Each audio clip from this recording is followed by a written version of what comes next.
Guys, we're together and together. They're like, shut up with the puns.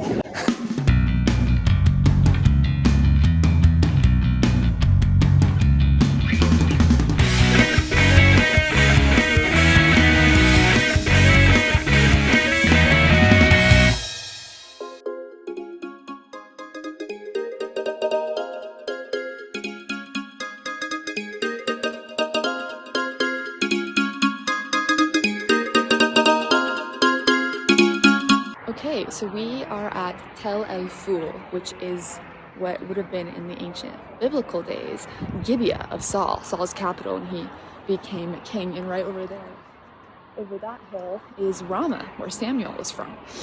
So it's pretty awesome to start our day off here. Jerusalem is back that way. So as you can see, even just from standing up here, you can see why some of the reasons Saul chose this place. Because of the great vantage point, the access points, you just kind of feel like you're on top of the world up here.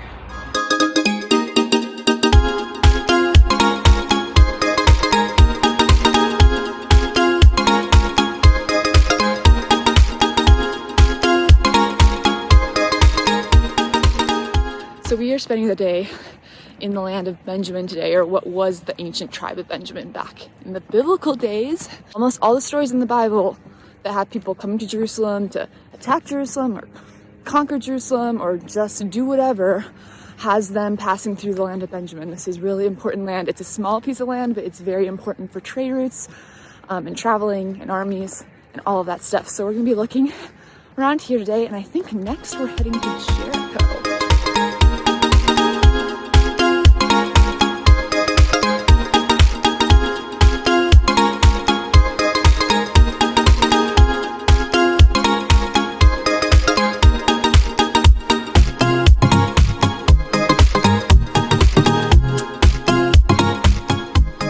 So we're on our way to Jericho, but we stopped at this incredible outlook over the Judean wilderness. So Jericho is this way, and we are on a ridge route, one of the ancient roads to Jericho. And so when we're picturing the story of the Good Samaritan, the parable that Jesus told, we can imagine that he was picturing a road like this, traveling from Jerusalem, which is over here, down into Jericho on a rocky and dangerous road like the one we're on right now. So it's really amazing to be here.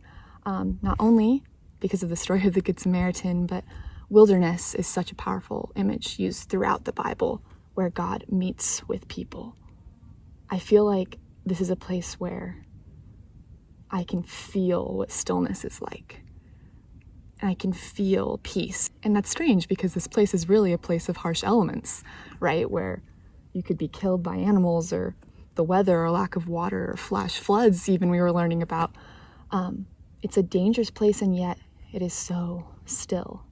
And there's a strange peace that I feel, which really helps me to understand more why God constantly calls people out into the wilderness, out to meet him, from the Israelites and Moses to Elijah coming out to be with God and to learn what his voice sounds like, which is stillness, silence, all the way up to Jesus, who spends 40 days in the desert before his ministry begins. How amazing to be able to look and feel and see a glimpse of what that would have been like.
Whoa.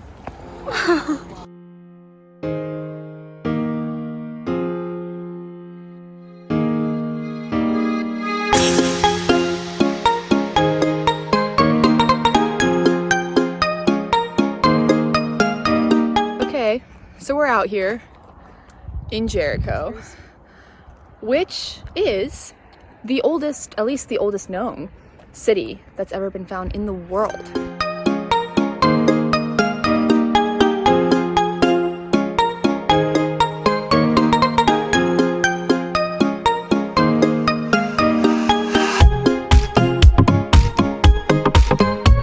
He wanna kiss you, he wanna kiss you. Oh, cute. This is the best day. Samuel, I love you. Well, that just made my freaking life. Samuel the camel.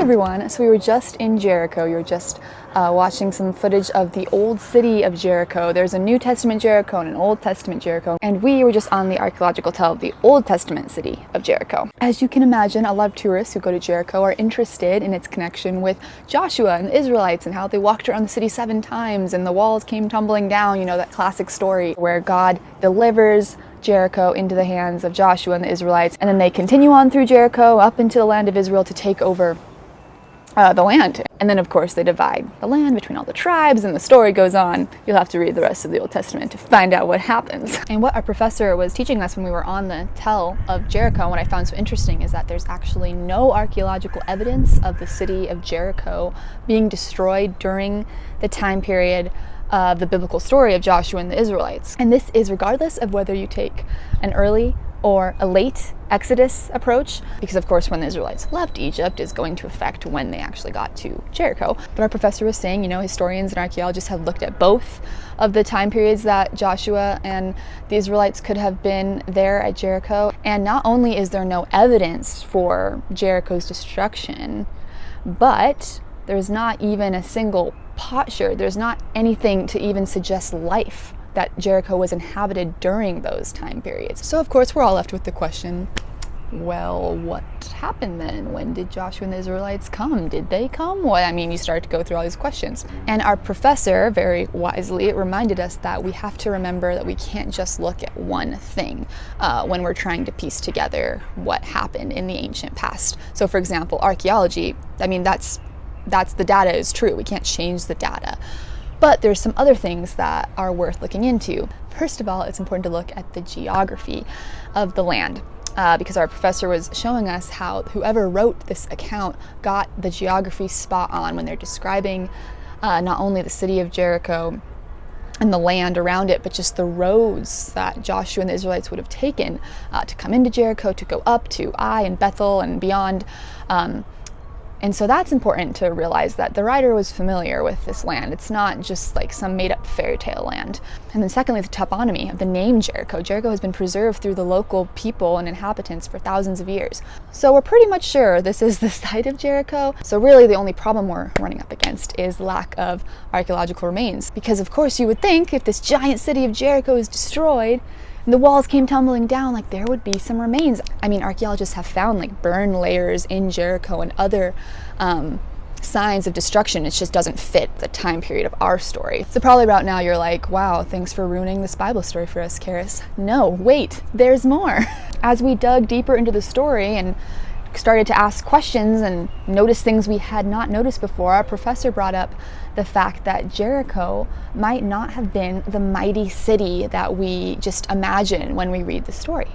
If you think about it, if you actually read the story, there are not particular signs and details to say that this city was a giant fortress with big old, stone walls and metal gates and all the things that you kind of imagine. I think we read that into the story because we just assume that this is this city that they couldn't conquer without God. And so it had to be huge and armed and guarded, and I think we just read that into the story. And our professor asked the question, does it have to be a big city? What if we are reading this story for a message of victory and conquest, when the actual intention might have been one of humility? What if the story isn't about how the Israelites couldn't have destroyed the city without God, but how they could have destroyed a very small village, but God said, no, I'm your God. I'm the one who's going to do this.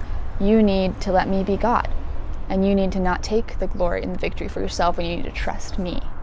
Because of course, if Jericho was at that time period, whenever Joshua came in, was just a small little settlement, a small village, not this big old armed city, it's more understandable that there wouldn't be remains left behind for us to find thousands of years later.